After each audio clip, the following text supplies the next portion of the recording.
यदि आप दल गुलाम हैं, किसी नेता के गुलाम हैं, किसी एनजीओ के गुलाम हैं या किसी संगठन के गुलाम हैं, तो इस वीडियो को मत देखिए। लेकिन अगर आपको कड़वा सच सुनना पसंद है, कड़वा सच बोलना पसंद है, कड़वा सच लिखना पसंद है और आपका मानसिक खतरा नहीं हुआ है, तो इस वीडियो को अंत तक देखिए और उसके बाद अपने सभी दोस्तों को, रिश्तेदारों को भी शेयर करिए। 1947 से लेकर 2025 तक हजारों हिंदुओं ने पलायन किया। कश्मीर से पलायन किया, नागालैंड से पलायन किया, असम से पलायन किया, मेघालय से पलायन किया, मिजोरम से पलायन किया, मणिपुर से पलायन किया, अब बंगाल से पलायन कर रहे हैं। आज तक जितने हिंदुओं ने पलायन किया, स्वाभाविक सी बात है उनको पलायन करने के लिए मजबूर किया गया। तो जिन दंगाइयों ने हिंदुओं को पलायन करने के लिए मजबूर किया पिछले 75 साल या 80 साल में, उसमें से कितने दंगाइयों को फांसी हुई, कितने दंगाइयों को आजीवन कारावास हुआ, कितने दंगाइयों की 100% संपत्ति जब्त हुई और कितने दंगाइयों की नागरिकता खत्म हुई। एक बात सोचिए, इसको ईमानदारी से सोचिए। या 1990 में जो कश्मीर में नरसंहार हुआ था, उसमें से कितनों को फांसी हो गई, कितनों का आजीवन कारावास हुआ, कितनों की 100% प्रॉपर्टी जब्त हुई या कितनों की नागरिकता खत्म हुई। या 1984 में जो सिखों का नरसंहार हुआ था, उसमें से कितनों को फांसी हो गई, कितनों की नागरिकता खत्म हो गई। 1947 में जब देश का विभाजन हुआ, उसके बाद की बात मैं कर रहा हूं, 1947 की बात नहीं कर रहा हूं। एक बात और, भारत में हिंदू 80% है, फिर भी हिंदू पलायन करते हैं। Arab, Dubai, Kuwait, Bahrain, Abu Dhabi में कहीं 1% हिंदू हैं, कहीं 2% हिंदू हैं, कहीं 3% हिंदू हैं, मैक्सिमम 10% हिंदू हैं। वहां से हिंदुओं को पलायन क्यों नहीं करना पड़ता? सबसे ज्यादा हिंदूवादी नेता, अभिनेता, लेखक, बुद्धिजीवी, पत्रकार, कलमकार भारत में है, फिर भी हिंदू पलायन करते हैं। Arab, Dubai, Kuwait, Bahrain, Abu Dhabi में तो नहीं है, फिर वहां हिंदू सुरक्षित क्यों है? सबसे ज्यादा मठ मंदिर, सबसे ज्यादा धर्मशाला, सबसे ज्यादा गौशाला, सबसे ज्यादा गुरुकुल, सबसे ज्यादा यज्ञशाला भारत में है, फिर भी हिंदू पलायन करते हैं। Arab, Dubai, Kuwait, Bahrain, Abu Dhabi में तो नहीं है, फिर वहां हिंदू सुरक्षित क्यों है? सबसे ज्यादा आचार्य, सबसे ज्यादा शंकराचार्य, सबसे ज्यादा मंडलेश्वर, सबसे ज्यादा महामंडलेश्वर, सबसे ज्यादा कथावाचक, सबसे ज्यादा धर्मगुरु भारत में है, फिर भी हिंदू पलायन करते हैं। Arab, Dubai, Kuwait, Bahrain, Abu Dhabi में तो नहीं है। सबसे ज्यादा हिंदू सांसद, सबसे ज्यादा हिंदू विधायक, सबसे ज्यादा हिंदू पार्षद, सबसे ज्यादा हिंदू प्रधान भारत में है, इसके बाद भी हिंदू पलायन करते हैं। Arab, Dubai, Kuwait, Bahrain, Abu Dhabi में तो कोई एक भी हिंदू सांसद नहीं, एक भी हिंदू विधायक नहीं, एक भी हिंदू पार्षद नहीं, एक भी हिंदू प्रधान नहीं है। सबसे ज्यादा हिंदू कलेक्टर, कप्तान, जज, हवलदार, थानेदार भारत में है, फिर भी हिंदू पलायन करते हैं। Arab, Dubai, Kuwait, Abu Dhabi, Bahrain में तो नहीं है। सबसे ज्यादा हिंदूवादी संगठन, सबसे ज्यादा हिंदूवादी एनजीओ भी भारत में है। सबसे ज्यादा जय श्री राम भारत में बोला जाता है, फिर भी हिंदू पलायन करते हैं। सबसे ज्यादा भारत माता की जय हिंदुस्तान में बोला जाता है, फिर भी हिंदू पलायन करते हैं।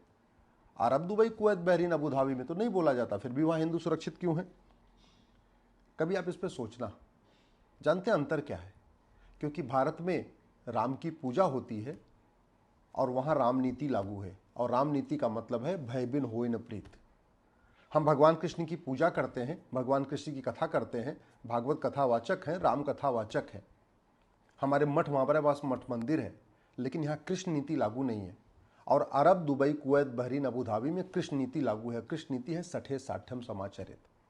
हम केवल बातें करते हैं, लोहा लोहे को काटता है, लोहा लोहे को काटता है। हमने आज तक लोहा लोहे को काटता है इस सिद्धांत के अनुसार नियम कानून बनाया नहीं।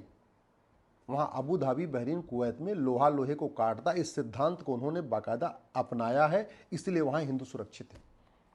सबसे ज्यादा चिंतन बैठक भारत में होती है, सबसे ज्यादा मंथन भारत में होता है, सबसे ज्यादा सेमिनार भारत में होता है, सबसे ज्यादा मीडिया कॉन्क्लेव भारत में होता है, सबसे ज्यादा अखबार भारत में है, सबसे ज्यादा एडिटोरियल भारत में लिखा जाता है। इसके बाद भी हिंदू पलायन कर रहे हैं। Arab, Dubai, Kuwait, Bahrain, Abu Dhabi में तो ऐसा कुछ भी नहीं है, फिर भी वहां हिंदू आराम से सुरक्षित है। भगवान राम की भूमि भारत है, भगवान कृष्ण की भूमि भारत है, भगवान बुद्ध की भूमि भारत है, भगवान महावीर की भूमि भारत है, छत्रपति शिवाजी महाराज ने यहाँ जन्म लिया, गुरु गोविंद सिंह जी ने यहाँ जन्म लिया, 24 तीर्थंकरों ने यहीं जन्म लिया, 10 गुरुओं ने यहीं जन्म लिया, भगवान विष्णु के सारे अवतार यहीं पे हुए। इसके बाद भी घूसखोरी है, कमीशनखोरी है, दलाली है, कटमनी है, तोलाबाजी है, हवालाबाजी, कबूतरबाजी, नक्काली है, घटतौली है, जासूसी है, गद्दारी है।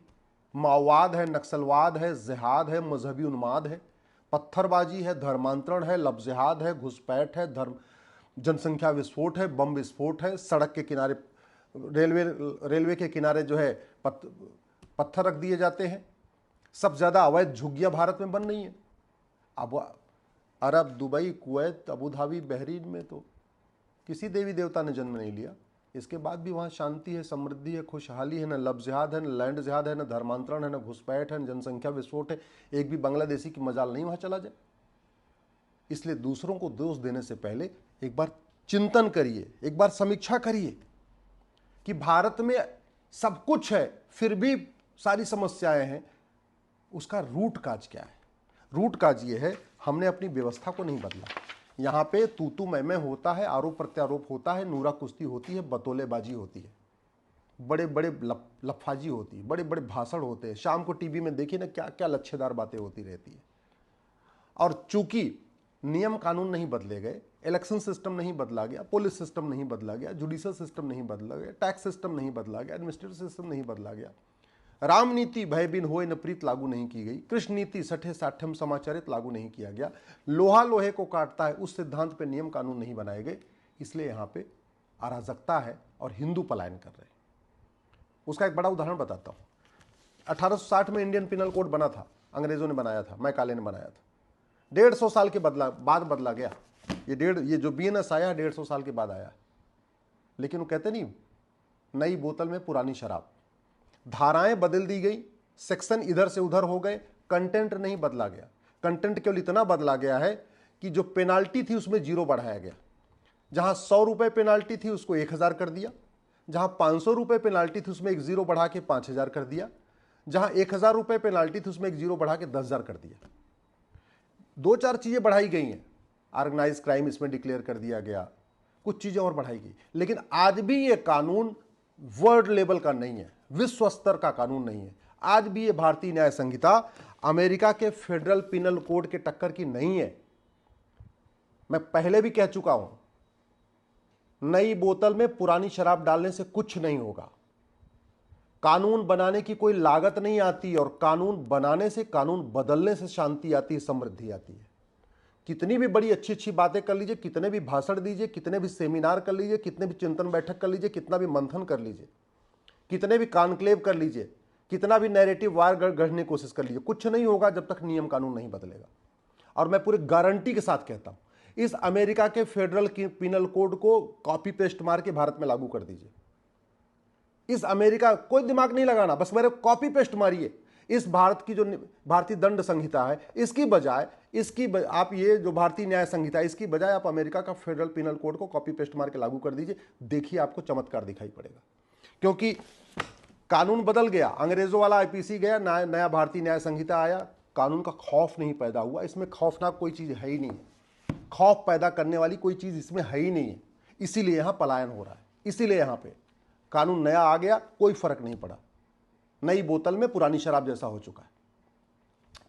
आप अगर भारत को सुरक्षित बनाना चाहते हैं तो सबसे पहले भारत में 1 नेशन 1 पिनल कोड लागू करिए। और पिनल कोड लागू करते समय पहले देखिए कि अमेरिका में क्या चल रहा है, किस अपराध में अमेरिका में कितनी सजा है, किस अपराध में सिंगापुर में कितनी सजा है, किस अपराध में चीन में कितनी सजा है। चीन में भ्रष्टाचारियों को फांसी दी जाती है, सिंगापुर में ड्रग स्मगलर को फांसी दी जाती है, नशा तस्करों को। अमेरिका में भ्रष्टाचारियों को फांसी देने का प्रावधान है, अमेरिका में आतंकवादियों को फांसी देने का प्रावधान है। एक बार देखिए तो जरा कि क्या क्या जापान में क्या क्या व्यवस्था है। हमने क्या किया, इस भारतीय न्याय संहिता को भारत में बैठे बैठे, कमरे के अंदर बैठे बैठे बना दिया। हमने कभी देखा ही नहीं कि अमेरिका में क्या चल रहा है, रूस में क्या चल रहा है, फ्रांस में क्या चल रहा है, सिंगापुर में क्या चल रहा है, जापान में क्या चल रहा है, दुबई में क्या चल रहा है, अरब में क्या चल रहा है। लोहा लोहे को काटता है, उस सिद्धांत पे हमने अपनी नया कानून नहीं बनाया। सठे साठ्यम समाचरित भय बिन होए न प्रीत, उस सिद्धांत को लागू करते हुए अपना कानून नहीं बनाया। नतीजा है, कानून आ गया, अराजकता में कोई कमी नहीं आ रही, कोई खौफ नहीं पैदा हो रहा है। अभी भी सड़क पे हुड़दंग हो रहा है, अभी भी सड़क लोग जाम कर ले रहे हैं, अभी भी लोग बस जला देते, कोई खौफ नहीं है। भारत को बचाना है तो सबसे पहले झूठ को गंभीर अपराध घोषित करिए, और झूठ पकड़ने के लिए नार्को पॉलीग्राफ ब्रेन मैपिंग कानून बनाइए। ये मुकदमे 3-3 महीने के अंदर डिसाइड हो जाएंगे, जो 10 साल 20 साल चलता है। झूठ को गंभीर अपराध घोषित करिए, झूठ पकड़ने के लिए नार्को पॉलीग्राफ ब्रेन मैपिंग बनाइए, झूठी शिकायत, झूठी गवाही, झूठी एफआईआर, झूठी जांच, झूठा एफिडेविट को सीरियस क्राइम डिक्लेयर करिए, झूठा आधार, झूठा राशन कार्ड, झूठा बर्थ सर्टिफिकेट, झूठा डेथ सर्टिफिकेट, झूठा वसीयत, झूठी विरासत, झूठे फर्जी कागज बनवाने को गंभीर अपराध घोषित करिए। देखिए कितना चमत्कार होता है। भय बिन होय न प्रीत सिद्धांत लागू हो जाएगा, फटाफट कानून का खौफ पैदा होगा। जब तक कानून नहीं बदलेगा कुछ नहीं होगा। अगर भारत को बदलना चाहते हैं, भारत को सुरक्षित बनाना चाहते हैं, तो 1861 का पुलिस एक्ट हटाइए, पुलिस को स्वतंत्र बनाइए, पुलिस को निष्पक्ष बनाइए। इस 1861 के कानून के कारण पुलिस सत्ता की गुलाम है। जहां पे सत्ता चाहती है वहां पुलिस टूट पड़ती है दंगाइयों पे, आतंकवादियों पे, और जहां सत्ता नहीं चाहती है वहां दंगाइयों के सामने पुलिस घुटने टेक देती है। ऐसा कानून किस काम का कि अगर पुलिस सत्ता के इशारे पे नाचे?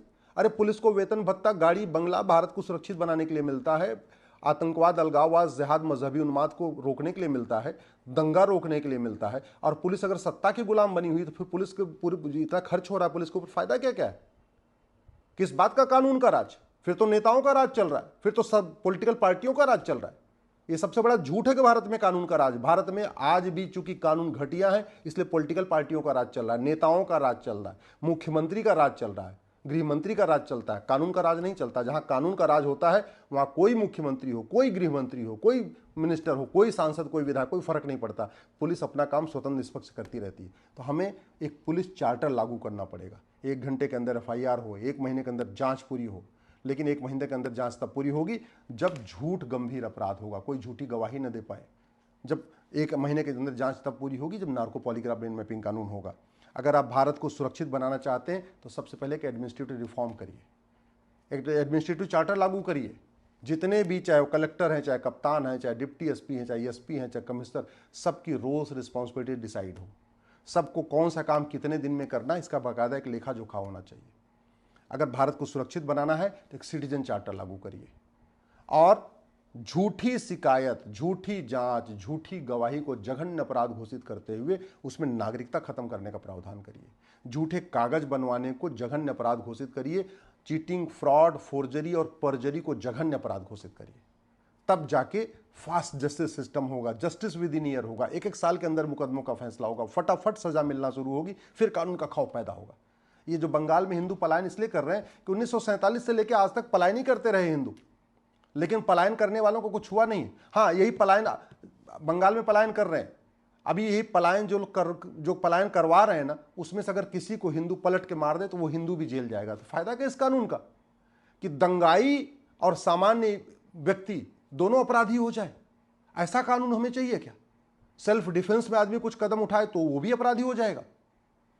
अगर भारत की न्यायिक व्यवस्था को बदलना चाहते हैं तो सबसे पहले भ्रष्टाचार खत्म करिए। ये जो देश में आग लगी हुई है ना, इसका मूल कारण हमारा पॉलिटिकल सिस्टम है। जाति के आधार पे बांटते हैं नेता, भाषा के आधार पे बांटते हैं नेता, क्षेत्र के आधार पे बांटते हैं नेता, अगड़े पिछड़े के आधार पे बांटते हैं नेता। और क्यों बांटते हैं? जो उनको पार्षद बनना है, प्रधान बनना है, सांसद बनना है, विधायक बनना है। और क्यों पार्षद, प्रधान, सांसद, विधायक बनना है? जनता की सेवा करने के लिए नहीं। ये तो बकवास है। ये जो अंबेडकरवाद, पेरियारवाद, समाजवाद, लोहियावाद, जो दुनिया भर के वाद, गांधीवाद की बात करते हैं, ये सब जुमला है जनता को बेवकूफ बनाने का, जनता को धोखा देने का। असली लक्ष्य है पार्षद, प्रधान, सांसद, विधायक बन के देश को लूटना, मोटा माल कमाना। और मोटा माल क्यों कमा रहे हैं? क्योंकि हमारा कानून घटिया है। हमारा जो भ्रष्टाचार विरोधी कानून महाघटिया है। अगर भ्रष्टाचार के खिलाफ कठोर कानून हो जाए तो मैं गारंटी के साथ कहता हूं, जो 2000 पॉलिटिकल पार्टियां हैं ना, 2 पॉलिटिकल पार्टी बचेगी, बाकी सारी की सारी पॉलिटिकल पार्टियां खत्म हो जाएंगी। भ्रष्टाचार के खिलाफ कठोर कानून हो जाए तो 80% सफेद पोस्ट भारत छोड़ के भाग जाएंगे। भारत में चूंकि लूटने की छूट मिली हुई है इसलिए यहाँ रुके हुए हैं, और यहाँ उत्तर वालों को दक्षिण से लड़ा रहे हैं, बिहार वालों को बंगाल से लड़ा रहे हैं, भाषा के आधार पर लड़ा रहे हैं, क्षेत्र के आधार पर लड़ा रहे हैं। सामाजिक समरसता ऐसे नहीं आएगी। सामाजिक समरसता तब आएगी जब नेताओं की नेतागिरी बंद होगी, इनका पाखंड बंद होगा। अगर भारत को सुरक्षित बनाना चाहते हैं तो प्रिवेंशन ऑफ करप्शन एक्ट को बदलिए। दुनिया के कई देशों में भ्रष्टाचारियों की 100% प्रॉपर्टी जब्त होती है, नागरिकता खत्म होती है, फांसी दी जाती है। ये सड़ा हुआ कानून है, इसमें 3 साल से सजा होती है।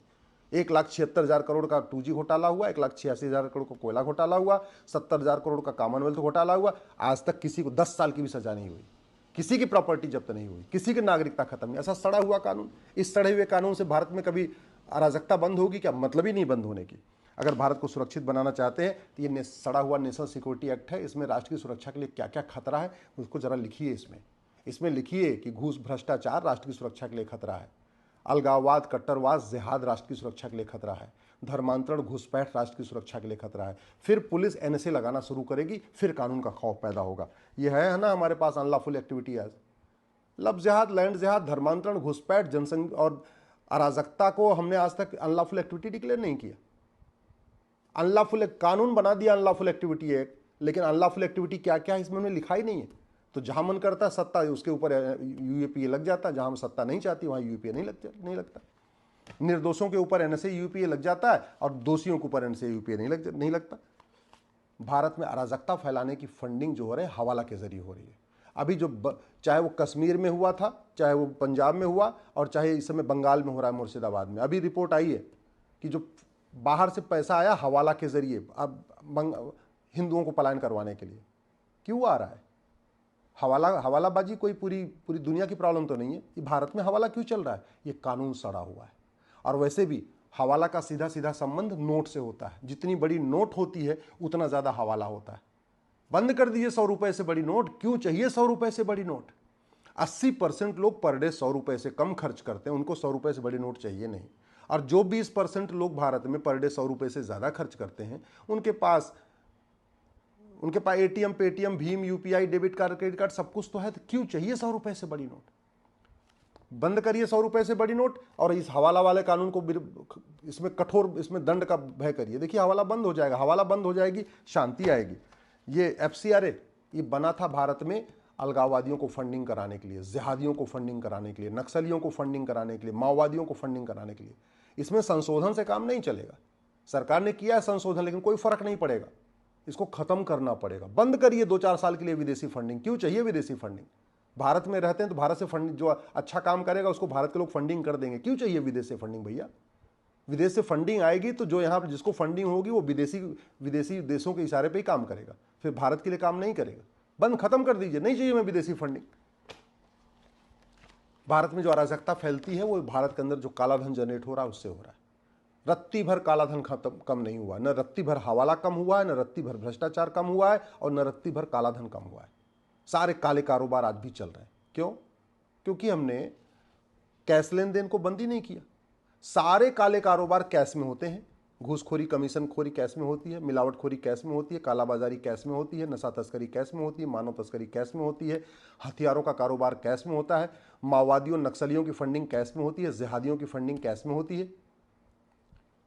ये जितने यहाँ पे भारत में अवैध जासूसों की फंडिंग कैश में होती है। हर अवैध काम की फंडिंग कैश में होती है। और कैश जनरेट होता है काले धन से, ब्लैक मनी जनरेट होती है। 5,000 रुपए से महंगे सामान का कैश लेन देन बंद कर दीजिए। अरे जब बीड़ी बेचने वाला, पान बेचने वाला, चाय बेचने वाला, पंचर बनाने वाला ऑनलाइन लेने लग गया तो क्या जरूरत है कैश लेन देन की लिमिट को, कैश लेन देन को लिमिट करने में? 100 रुपए से 5,000 रुपए से महंगे ऊपर कैश लेन देन बंद कर दीजिए। देखिए काला धन कम हो जाएगा। कानून बदलिए, 5,000 रुपए से ऊपर कैश लेन देन कम करिए, फटाफट देखिए काला कारोबार बंद, काला धन बंद, कैश बंद, अराजकता खत्म। भारत को अगर बचाना चाहते हैं तो ये जो बेनामी लेन देन चल रहा है, 50,000 रुपए से महंगे सामान के ऊपर आधार, यानी 50,000 रुपए से महंगे सामान को आधार से लिंक करिए। जो भी सामान 50,000 रुपए से महंगा है, चाहे वो मोबाइल है, चाहे टीवी है, चाहे स्कूटी है, चाहे गाड़ी है, चाहे प्लॉट है, चाहे फ्लैट है, कुछ भी, उसको आधार से लिंक करिए। जब बेनामी लेन देन रुकेगा तब अराजकता रुकेगी। ये सिटीजनशिप एक्ट बना हुआ है 1955 का। आज तक किसी की नागरिकता खत्म ही नहीं हुई। इतना सड़ा हुआ कानून है और आज तक हमने नहीं बदला। दुनिया के कई देशों में जो लोग देश विरोधी काम करते हैं उनकी नागरिकता खत्म होती है। आज तक न किसी दंगाई की नागरिकता खत्म हुई, न जिहादी की नागरिकता खत्म हुई, न किसी मिशनरी की नागरिकता खत्म हुई, न घुसपैठियों की मदद करने वालों की नागरिकता खत्म हुई, न आतंकवादियों की नागरिकता खत्म करने वालों की नागरिकता खत्म हुई। तो किस काम का ये? कानून बदलना पड़ेगा, तब खौफ पैदा होगा। सबसे ज़्यादा जो अराजकता फैलाई जाती है वो ड्रग के पैसे से, और ड्रग का कानून हमारा सड़ा हुआ है। सिंगापुर में एक व्यक्ति 900 ग्राम गांजा लेके गया था, कॉलेज के पास गांजा बेच रहा था लड़कों को, फांसी दे दिया उठा के। हम क्यों नहीं ऐसा कानून बनाते? हमें नशा तस्करों से इतना प्यार क्यों है? हम नशा तस्करों के, हमें नशा तस्करों के मानवाधिकार की इतनी चिंता क्यों है? हमें जो नशा तस्कर हमारी पूरी जनरेशन को बर्बाद कर रहे हैं, स्कूल कॉलेज में गांजा चरस अफीम पहुंचा पहुंचा के हमारी पूरी जनरेशन को बर्बाद कर रहे हैं, हमें उनसे इतना लगाव क्यों है? हम क्यों नहीं सिंगापुर वाला कानून ले लेते? क्यों नहीं भारत में लागू कर देते? भारत को सुरक्षित बनाना है तो माइनॉरिटी मेजॉरिटी का कॉन्सेप्ट खत्म करिए। अरे भैया, माइनॉरिटी लाख होती है, 2 लाख होती है, 5 लाख होती है, 10 लाख होती है। जो करोड़ों की जनसंख्या उसको माइनॉरिटी नहीं कहते। न माइनॉरिटी को आज तक डिफाइन नहीं किया, ये नहीं तय किया कि 1 लाख वाला माइनॉरिटी होगा कि 5 लाख जनसंख्या माइनॉरिटी होगी कि 10 लाख जनसंख्या माइनॉरिटी होगी, 50 लाख होगी। और माइनॉरिटी के नाम पे केंद्र हजारों करोड़ खर्च कर रहा है, राज्य सरकारें करोड़ों में खर्च कर रही हैं। 25,000 करोड़ से ज़्यादा के आसपास अगर राज्य और केंद्र का सारा मिला दीजिए तो 25,000 करोड़ रुपए माइनॉरिटी के नाम पे खर्च हो रहा है। संविधान कहता है मजहब के आधार पर कोई नियम कानून नहीं होगा। संविधान निर्माताओं ने कहा था मजहब के आधार पर न बोर्ड होगा, न मजहब के आधार पर ट्रिब्यूनल होगा, न मजहब के आधार पर नियम होगा, न मजहब के आधार पर कानून होगा, न मजहब के आधार पर लोन होगा, न मजहब के आधार पर वजीफा होगा। कुछ नहीं मजहब के आधार पर होगा, और सब कुछ मजहब के आधार पर चल रहा है। माइनॉरिटी कमीशन चल रहा है, माइनॉरिटी अफेयर मिनिस्ट्री चल रही है, मुद्रा माइनॉरिटी के नाम पे लोन, माइनॉरिटी के नाम पे वजीफा, संविधान की धज्जियां उड़ाई जा रही है। जब तक ये मजहब के आधार पर नियम कानून चलेंगे, मजहब के आधार पर बोर्ड चलेगा, मजहब के आधार पर ट्रिब्यूनल चलेगा, मजहब के आधार पर स्कूल कॉलेज चलेंगे, मजहब के आधार पर कोचिंग चलेगी, भारत में शांति नहीं आ सकती है। लैंड जिहाद का मूल कारण है घटिया सड़ा हुआ सिविल प्रोसीजर कोड। खत्म करिए इसको, कठोर दंड की व्यवस्था करिए, अवैध निर्माण को गंभीर अपराध घोषित करिए। अवैध निर्माण अभी सिविल मैटर कहलाता है, अवैध निर्माण क्रिमिनल मैटर होना चाहिए। चाहे वो हाईवे के किनारे झुग्गी बने, चाहे वो रेलवे लाइन के किनारे झुग्गी बने, चाहे सड़क के किनारे बने या पार्क के किनारे, अवैध निर्माण गंभीर अपराध घोषित करिए। आप दुबई में, कुवैत में, अबू धाबी में, बहरीन में अवैध निर्माण क्यों नहीं होता? भारत में क्यों होता है? हमारा कानून सड़ा हुआ है। गुलामी के निशान को प्रोटेक्ट करने के लिए कानून बना था प्लेस ऑफ वर्शिप एक्ट। इसको बदलाव से काम नहीं बनेगा, इसको कानून को खत्म करिए। गुलामी के नाम चलते रहे, उसके लिए एंशिएंट मोनूमेंट एक्ट बना था, इसलिए गुलामी की सोच खत्म नहीं हो रही है। बाबर, हुमायूं, तुगलक, गजनी, गोरी, खिलजी वाली सोच खत्म नहीं हो रही है। गुलामी के नाम मिटाइए, गुलामी के निशान मिटाइए, एंशिएंट मोनूमेंट एक्ट को खत्म करिए, प्लेस ऑफ वर्शिप एक्ट को खत्म करिए। गुलामी की मदरसे आज भी चल रहे हैं, संविधान में कहीं मदरसे का जिक्र ही नहीं है। संविधान कहता है मजहब के आधार, मजहब को प्रमोट करने के लिए 1 रुपये नहीं खर्च करना, कोई मजहबी तालीम नहीं देना, और हम मदरसे खुलवा रहे। मदरसे खुलवा के मुगलों के समय में 1000 मदरसे खुले, और पिछले 75 साल में संविधान लागू होने के बाद 3 लाख मदरसे खुल गए। अंग्रेजों के समय में 1000 मिशनरी स्कूल थे, अभी 3 लाख मिशनरी स्कूल हो गए। कहाँ से हो रहा है ये? कैसे संविधान हमको पढ़ रहे हैं? अगर भारत को बचाना चाह रहे हैं तो राइट टू एजुकेशन को राइट टू इक्वल एजुकेशन करिए, समान शिक्षा लागू करिए। वक्फ एक्ट संशोधन करने से काम नहीं चलेगा, संशोधन करने के बाद भी समस्या खत्म नहीं होगी, और ट्रिब्यूनल तो हो ही नहीं सकता मजहब के आधार पर, फिर कैसे चल रहा है? इस कानून को कंप्लीट खत्म करिए, कंप्लीट खत्म करिए। ये कांग्रेस ने कानून बनाया था हिंदुओं को निहत्था बनाने के लिए। इस घटिया कानून के कारण हिंदू अपने घर में शंकर भगवान की मूर्ति तो रखते हैं, लेकिन त्रिशूल नहीं रख सकते 6-7 फीट का। दुर्गा जी की मूर्ति होती लेकिन 5 फीट की तलवार नहीं रख सकते। शंकर जी की मूर्ति हो लेकिन फरसा नहीं रख सकते।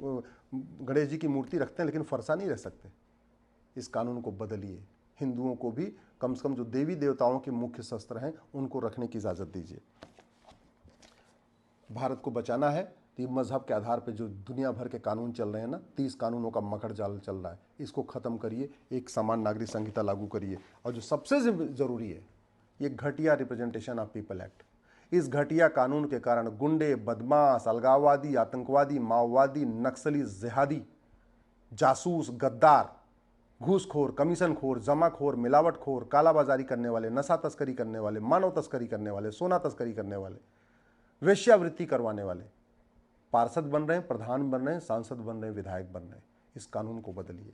तो भारत को अगर बचाना, भारत को सुरक्षित बनाना है, भारत में शांति स्थापित करना है, इलेक्शन रिफॉर्म करिए, पुलिस रिफॉर्म करिए, जुडिशियल रिफॉर्म करिए, एडमिनिस्ट्रेटिव रिफॉर्म करिए, भारत में टैक्स रिफॉर्म करिए, कानून बदलना पड़ेगा। सिंगापुर में शांति है, जापान में शांति है, अमेरिका में शांति है, क्योंकि वहाँ कानून का खौफ है। हमारे कानून घटिया है, इसलिए रोज अराजकता हो रही है, और आए दिन हिंदुओं को पलायन करना पड़ता है। अगर आपको मेरी बात ठीक लगी हो तो इसको आगे से फॉरवर्ड कर दीजिएगा, और अगर कुछ बुरा लगा हो तो मुझे माफ़ करिएगा।